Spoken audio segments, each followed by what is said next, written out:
Usa ka motor rider patay human nibangga sa kasugat nga truck sa Upper Puerto, Cagayan de Oro City. Ang detalye atong sayron sa live report ni Clyde Macascas. Clyde.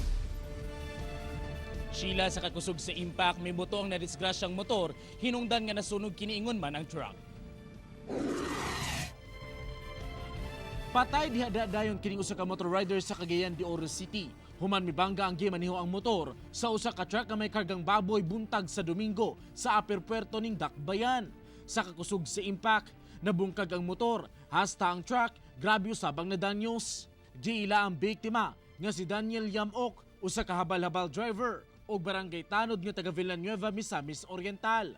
Head-on collision ang disgrasya, butang nga hilabihan ang gidangatan sa biktima. Duda nila nga nakatagpilaw ang biktima samtang gamaneho. Pag aksyon duol tungod kay ni kalit raman siya sulod. Di na ako malikayan gyud. Mao gito yang ako na. Abi na ako nakainom to siya o. Dugang sa driver sa truck nga layo pa lang, iyahan na nga namatikda na among motor nga migawas sa iyang linya. Posible sad nga kaning kuan driver sa motor patig kay ang iyang trabaho niini usama sad lagi ka barangay police at the same time gahabal-habal. Aksidente man daw ang hitabo busa, nangayo og pasaylo ang driver sa truck ngadto sa mga kabanay sa biktima.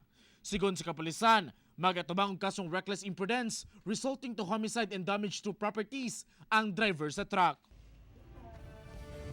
Pahimangno nato sa mga motorista nga mag-amping gayud sa pagmaneho. Ikondisyon ang lawas ug ang sakyanan aron malikay sa disgrasya. Sheila? Daghang salamat, Clyde Macascas.